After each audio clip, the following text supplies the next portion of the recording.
என் முகூர்த்த புடவைய போய் தூக்கிட்டு போயிட்டானே. இப்ப என்ன அண்ணி பண்ணுவேன்? எனக்கும் கஷ்டமா தான் இருக்கு தீபா. ஆனா திருடிட்டு போயிட்டானே, இப்ப என்ன பண்ண முடியும்? அத்தைக்கு தெரிஞ்சா ரொம்ப வருத்தப்படுவாங்க. கோவிலுக்கு வந்த இடத்துல இப்படி நடக்கிறது மனசுக்கு ரொம்ப கஷ்டமா இருக்கு அண்ணி. சரி விடு, நடந்தது நடந்து போச்சு. இனி ஒண்ணும் பண்ண முடியாது. நம்ம வீட்டுக்கு போலாம் வா.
ஹலோ மேடம், நீங்கள் சொன்ன மாதிரியே செஞ்சு வீடியோ எடுத்து அனுப்பியிருக்கேன் பாருங்கள் மேடம்.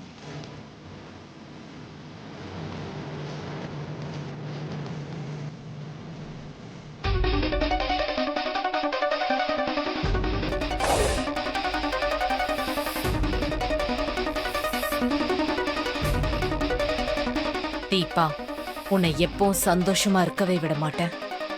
ஒரு மாதிரி பதட்டத்துல தான் வச்சிருப்பேன். தீபா, அதையே நினைச்சிட்டு இருந்தா எப்படிமா? விடு. அந்த புடவை போயிடுச்சு, அவ்வளவுதானே. இன்னொரு புடவை நம்ம வாங்கிக்கலாம். அந்த திருடன் உங்களை எதுவும் செய்யாம விட்டுட்டானே, அது வரைக்கும் நம்ம சந்தோஷப்பட வேண்டியதான். எல்லாத்துக்கும் காரணம் அந்த ரியா தான். அவதான் கோவிலுக்கு வந்து என்கிட்ட சவால் விட்டாத்த. அவ எப்படிமா அங்க வந்தா? அவ ஜெயில தானே இருந்தா. இல்லத்த, அவ ஜாமீன்ல வந்திருக்காளாம். வந்ததும் வேலையை காட்ட ஆரம்பிச்சிட்டா. சரி விடுங்க. நல்ல விஷயம் வீட்டுல நடக்கிறப்ப அவளை பத்தி எதுக்கு பேசிக்கிட்டு? அத்த, அந்த புடவை கல்யாணத்துக்காக எடுத்த புடவை. அவர் எனக்காக செலக்ட் பண்ண புடவை. அதை எப்படி அத்த சாதாரணமா விட முடியும்? நீ சொல்றதெல்லாம் சரிதான். அந்த விஷயத்தையே நினைச்சிட்டு இருந்தா மனசுக்கு கஷ்டமா தான் இருக்கும். அதுல இருந்து நீ வெளியே வந்துதான் ஆகணும். நீ முதல்ல போய் ரெஸ்ட் எடு, எல்லாம் சரியாயிடும். போமா.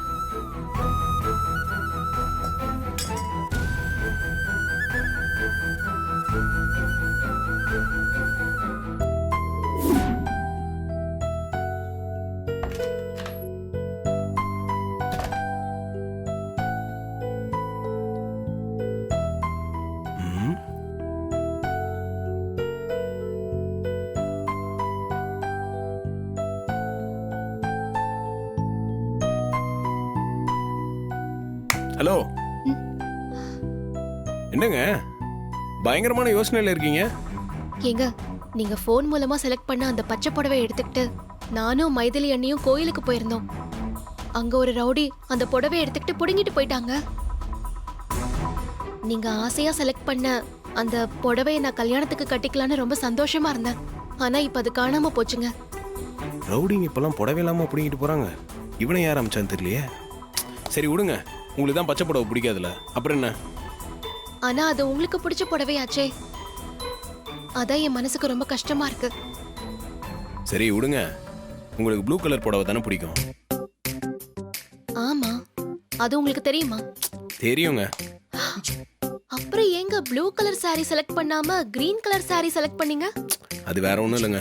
நான் ஒரு முக்கியமான வேலையாக போயிட்டு இருந்தேன்னா என்ன வேலைன்னு கேட்காதீங்க. அப்போ நீங்கள் எனக்கு ஃபோன் பண்ணி நான் வீடியோ காலில் வரேன், புடவை செலக்ட் பண்ணிட்டு இருக்கேன், அதில் உங்களுக்கு பிடிச்ச புடவையா ஒன்று சொல்லுங்கன்னு சொன்னீங்களா?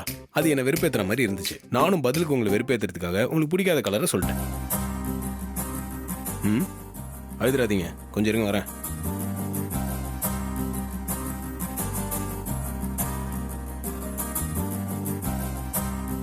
ம், இந்தாங்க.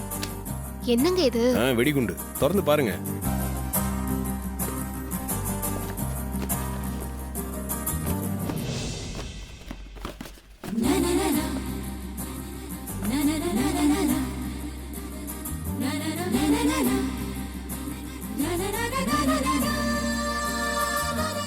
நீங்க என்னங்க சொல்றீங்க? நீங்க இப்படி ஒரு சர்ப்ரைஸ் கொடுப்பீங்கன்னு நான் நினைக்கவே இல்ல. நீங்க கிரீன் கலர்னு சொன்னதும் எல்லாரும் என்ன எப்படி கிண்டல் பண்ணாங்க தெரியுமா? இருங்க, நான் எல்லார்கிட்டயும் போய் இதை காட்டிட்டு வரேன். ம்,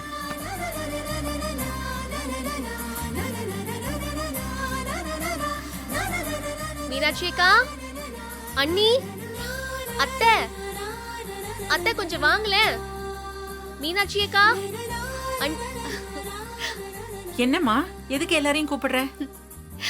என்னோட இந்த புடவையை பாத்தீங்களா? பார்த்தேன். இப்ப அதுக்கு என்ன? இதுதான் அந்த ப்ளூ கலர் புடவை. எனக்காக என் புருஷன் வாங்கிட்டு வந்தது. ஆ? வாங்கிட்டு வந்தா கட்டிக்க வேண்டியதானே? அதுக்கு என்ன? ஆ, இல்ல, காலையில கிரீன் கலர் புடவைன்னு சொன்னதும் எல்லாருமே என்ன கிண்டல் பண்ணீங்கல்ல. அப்ப அவரு சும்மா விளையாட்டுக்கு தான் சொல்லிருக்காரு. எனக்கு சர்ப்ரைஸா இருக்கட்டும்னு இந்த ப்ளூ கலர் சாரியை வாங்கிட்டு வந்துட்டாரு.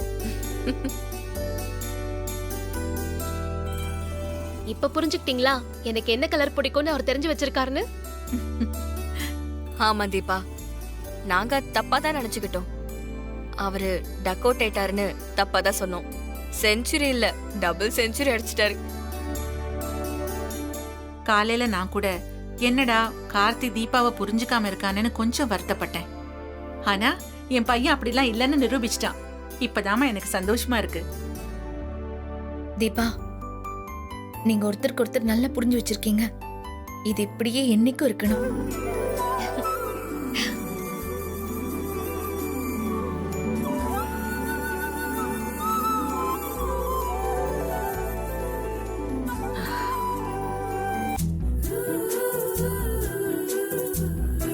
என்னங்க எல்லாருக்கிட்டையும் புடவை காமிச்சிட்டிங்களா? சந்தோஷமா? ஆமா. நீங்க என்ன எப்படி புரிஞ்சு வச்சிருக்கீங்கன்னு அவங்களுக்கு நான் காட்ட வேண்டாமா? அதுக்கு தான் நான் போய் காமிச்சேன். எனக்கு என்ன கலர் பிடிக்கும் தெரிஞ்சு நீங்க எனக்கு ப்ளூ கலர் saree வாங்கிட்டு வந்தீங்கல்ல, இதுல இருந்தே உங்க மனசுல நான் இருக்கேன்னு தெரியுது. அப்போ என்ன லவ் பண்றேன்னு ஒத்துக்கிறீங்களா? ஏங்க, ஒருத்தருக்கு என்ன கலர் பிடிக்கும்னு தெரிஞ்சா உடனே அதுக்கு பேர் லவ்வா? என் ஃப்ரெண்டு இளையராஜா இருக்கான்ல, அவனுக்கு கூட தான் ஆரஞ்சு கலர் பிடிக்கும். அதுக்காக அவன் மேலே லவ் வந்துருச்சுன்னு அர்த்தமா? என்னங்க நீங்க? நம்ம போங்க.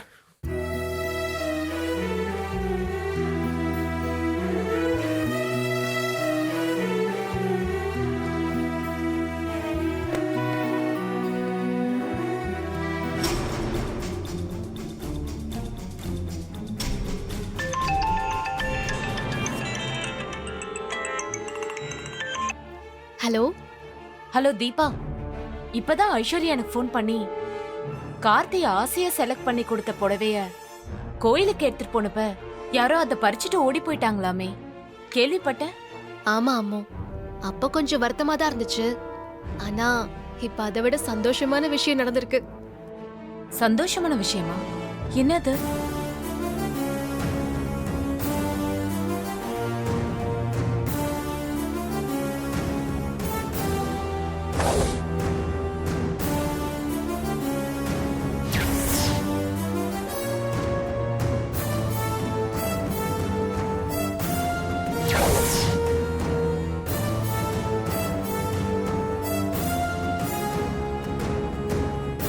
பாத்தியா அம்மு, அவர் என் மேல எவ்வளவு அன்பு வச்சிருக்காருன்னு. எனக்கு பிடிச்ச ப்ளூ கலர் சாரிய அப்படியே வாங்கிட்டு வந்திருக்காரு. சரி அம்மு, நான் வச்சிடுறேன்.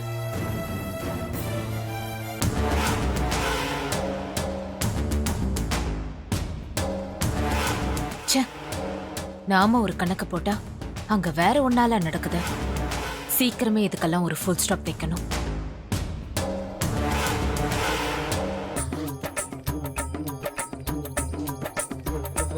கடவுளே, எல்லாம் நல்லபடியாக நடக்கணும். ஒன்றை தான் நான் மலை போல நம்பியிருக்கேன் கடவுளே. என்னை ஒரு நாளும் கைவிட்டுறாத சாமி. நீ தான்ப்பா என்னை பார்த்துக்கணும்.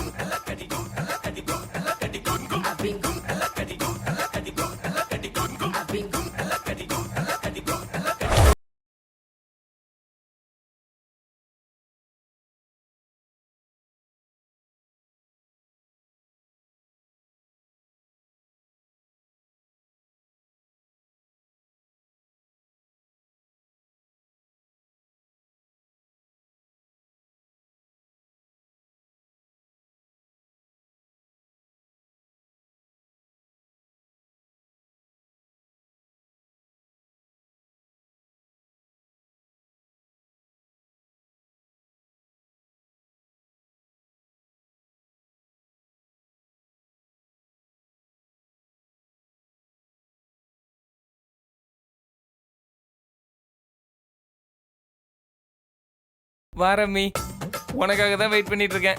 இத பாரு, ரம்மி கிம்மின்னு சொன்ன கடுப்பாயிடுவேன். ரம்யாங்கிற உன் பேரை சுருக்கி ரம்மின்னு சொன்னேன். அது நல்லா இருக்குல்ல? இன்னொரு மேட்டர் கவனிச்சியா? என் பேரு ரமேஷ். என் பேரையும் ஷார்ட்டா சுருக்கி ரம்மின்னு கூப்பிடலாம். நீ ஒரு ரம்மி, நான் ஒரு ரம்மி. எப்படி நம்ம பொருத்தம்? முதல்ல இப்படி உளறத நிறுத்திட்டு எதுக்கு என்ன ஃபோன் பண்ணி வர சொன்ன? அத முதல்ல சொல்லு. செல்லம், வந்ததும் வராதுமா ஏன் இப்படி கடுகடுன்னு இருக்க? நான் உன்னை கட்டிக்கு போற புருஷன். என்கிட்ட கொஞ்சமாச்சும் சிரிச்சு பேசக்கூடாதா? ஏய், புருஷன் கிருஷன்னு பேசுன வர ஆத்திரத்துக்கு உன் வாயை உடைச்சிருவேன்.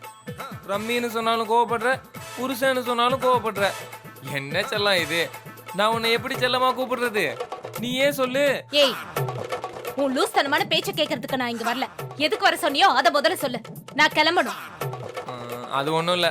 நம்ம கல்யாண விஷயமா ஜோசியரை பார்க்க எங்கள் அப்பா அம்மா 2 பேரும் போனாங்க.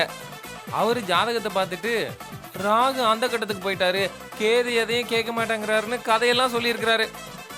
இத பார், இப்ப கடைசி என்னதான் சொல்ல வர? சொன்ன கதையோட கருத்து என்னன்னா, நம்ம கல்யாணத்துல சின்ன சின்னதா தடைகள் வரும்னு சொல்லியிருக்கிறாரு. அதுக்கு எதுக்கு ஜோசியர் கிட்ட போகணும்? என்கிட்ட கேட்டு இருந்தா நானே தடைகள் வரும்னு போல்டா சொல்லிருப்பேனே. காமெடி பண்ணாத ரம்யா. தடைகளை உடை, சரித்திரம் படைன்னு சினிமா பாட்டு கூட இருக்கு, கேட்டிருக்கியா? இல்ல, நீ வந்து தடைய உடைக்க போற. எப்படி உடைப்ப? சின்ன சின்னதா சில பரிகாரங்களை செஞ்சா பாறாங்கல் மாதிரி இருக்க தடையெல்லாம் பாதாம் அல்வா மாதிரி கரைஞ்சு போயிருமா. சோ பரிகாரம் எல்லாம் செஞ்சு நம்ம கல்யாணத்தை சிறப்பா முடிக்கணும். ஓகேவா? நீ பரிகாரம் செய்றியோ பாதாம் அல்வா செய்றியோ அத நீ செஞ்சு தொலைக்க வேண்டியது தானே. எதுக்கு என்ன இப்ப வர சொன்ன? ஐயோ ரம்மி, பரிகாரமே நீ தான் செய்யணுமா? நானா? நெவர். அதெல்லாம் என்னால எதுவும் செய்ய முடியாது. அப்படிலாம் சொல்லக்கூடாது செல்லம். நீ செஞ்சுதான் ஆகணும். ஏய், நான் உன்னையே பிடிக்கலன்னு சொல்றேன். இதுல வேற கல்யாணம் பண்ணிக்க பரிகாரம் செய்ய சொல்றியா? பரிகாரம் பண்ணாம கல்யாணம் நின்னா எனக்கு சந்தோஷம்தான். ரம்யா, உன்னை கல்யாணம் பண்ணலன்னா நான் செத்துருவேன். கல்யாணம் பண்ணா நான் செத்துருவேன். பரவாயில்லையா? ஏய், உனக்கும் எனக்கும் ஜோடி பொருத்தம் எங்கேயாவது இருக்கா? ரோட்ல நீயும் நானும் ஜோடியா போனா அந்த பொண்ணுக்கு என்ன கிறுக்கா? இப்படி ஒரு கோமாளிய கல்யாணம் பண்ணிருக்கான்னு நக்கலா சிரிப்பாங்க. அவ்வளவு ஏன் இங்க கோயிலுக்கு வந்திருக்கிறவங்க யாராவது ஒருத்தரையாச்சும் நம்ம ஜோடி பொருத்தமான ஜோடின்னு சொல்ல சொல்லு பாப்போம். தம்பி, உங்க 2 பேரையும் பாக்குறதுக்கு சிவாஜி பத்மினி மாதிரி இருக்கீங்கப்பா. ஜோடி பொறுத்து அவ்வளவு அழகா இருக்கு. நல்லா வருவீங்க. ஏய், இப்ப எதுக்கு சிரிக்கிற? ரம்யா, அவர் சொன்னதை கேட்டல்ல, நான் சிவாஜியா நீ பத்மினியா. கேட்கவே எவ்வளவு சந்தோஷமா இருக்குல்ல. உன் கண்ணுக்கு தான் நம்ம ஜோடி பொருத்தம் சரியா தெரிய மாட்டேங்குது. யாரு? எனக்கு தெரியலையா? அந்த ஆளுக்கு தான் ஜோடி பொருத்தம்னா என்னன்னு தெரியல. என்ன கடுப்பேத்தாத. போறம்யா. அடா. ம். ம். சார் உங்கள் 2 பேரையும் பார்க்குறப்ப காக்கா காக்கா படத்தில் வர சூர்யா ஜோதிகா மாதிரியே இருக்கீங்க சார்.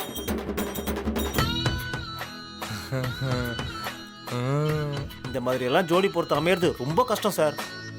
செம்ம ஜோடி சார். தேங்க்ஸுங்க.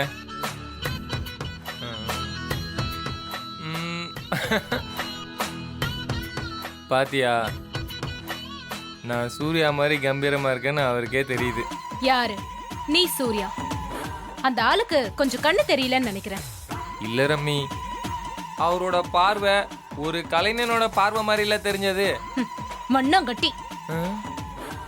நான் வேணா ஜோதிகா மாதிரி இல்லாம இருக்கலாம், ஆனா பாக்குறதுக்கு அழகா தான் இருக்கேன். ஆனா நீ சூர்யான்னு வெளியே சொல்லிடாத, அவங்க ஃபேன்ஸ் எல்லாம் தோலை உரிச்சிருவாங்க. தம்பி, இப்படி திரும்புங்க, அப்படி திரும்புங்க.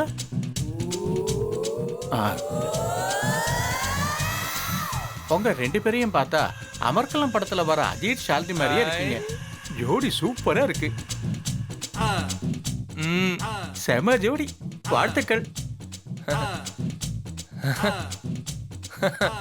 பாத்தியா, நான் அஜித் தான், நீ ஷாலினியா.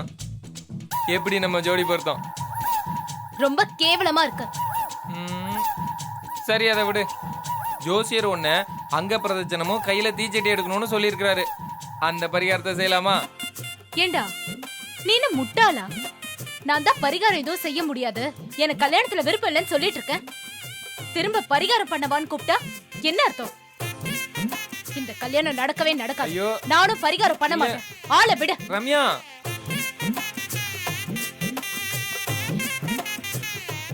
வாங்க ஆண்டி. ஆண்டி வாங்க. ரமேஷ், எதுக்குப்பா என்ன ஃபோன் பண்ணி வர சொன்ன? இந்த லூசா ஆண்டி எதுக்கு வர சொன்னான்னு தெரியலையே. இவங்க முன்னாடி இன்னும் என்னென்ன கிறுக்குத்தனம் செய்ய போறான்னு தெரியலையே. ஆண்டி, ரம்யா என்கிட்ட ஒரு விஷயத்த சொன்னான். அதை கேட்டு நான் அப்படியே ஆடி போயிட்டேன். அப்படி என்னப்பா ரம்யா சொன்னா? அவ இந்த விஷயத்த என்கிட்ட யார்கிட்டயும் சொல்லக்கூடாதுன்னு சொன்னான். ஆனா நான் தான் மனசு கேட்காம உங்களை இங்க வர சொல்லிட்டேன். அட பாவி, நான் எதுவுமே இப்படி சொல்லலையே. அப்புறம் ஏன்டா இப்படி எல்லாம் சீன் போடுற? அப்படி என்னம்மா ரம்யா நீ அவங்கிட்ட சொன்ன?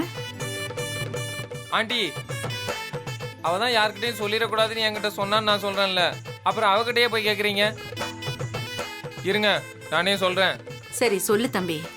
ஆண்டி, ரம்யா தீபாவோட க்ளோஸ் ஃப்ரெண்ட் இல்ல. அதான் கார்த்திக் சார் தீபா கல்யாணம் நல்லபடியா நடக்கணும்னு கடவுள்கிட்ட அங்க பிரதட்சணம் பண்ணி தீச்சட்டி எடுக்கிறதா வேண்டியிருக்கா. அப்படியாம்மா வேண்டிக்கிட்ட? முதல்ல நான் உடம்பு சரியில்லாம இருந்தப்போ எனக்காக நீ பரிகாரம் செஞ்ச. இப்போ உன் ஃப்ரெண்டு கல்யாணம் நல்லபடியா நடக்கணும்னு இந்த பரிகாரத்தை செய்ய போறியா? உன்னை நினைச்சா ரொம்ப பெருமையா இருக்குமா. இந்த காலத்துல உன்ன மாதிரி ஒரு ஃப்ரெண்ட பாக்குறது ரொம்ப அபூர்வமா. இல்ல ஆண்டி, தீபா எனக்காக எவ்வளவோ செஞ்சிருக்கா. அவளுக்காக தான் என்னால முடிஞ்ச இந்த வேண்டுதலை செய்யலான்னு இருக்கேன். ஏய், ஆண்டி கிட்ட நல்லா கூத்து விட்டு வேடிக்கை பாக்குறியா? எனக்கும் கார்த்திக்கும் கல்யாணம் முடிட்டோம்டா, அப்புறம் உன்னை என்ன பண்றேன்னு பாரு. ரம்யா வா, முதல்ல அங்க பிரதட்சணம் செய்யலாம். ஆனா இதுக்கு நீ இந்த புடவையில செய்யக்கூடாது. பின்ன வேற எந்த புடவையில செய்யணும்? ஆண்டி, இதுக்குன்னே நான் ஒரு புடவை ரெடி பண்ணியிருக்கேன். அந்த ரூம்ல இருக்கு. செல்லத்தை கூட்டு போய் ரெடி பண்ணி கூட்டு வாங்க. வாமா ரம்யா, சீக்கிரம் வந்துரு.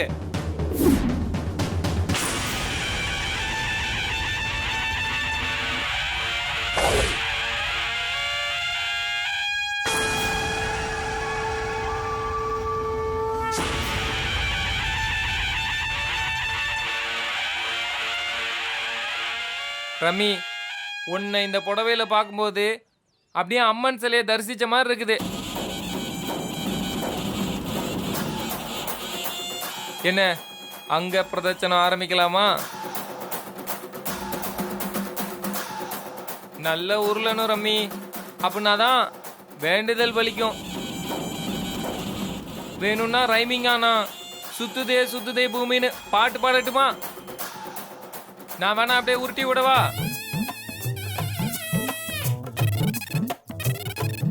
கடவுளை நல்லா வேண்டிக்கிட்டு செய்யுமா.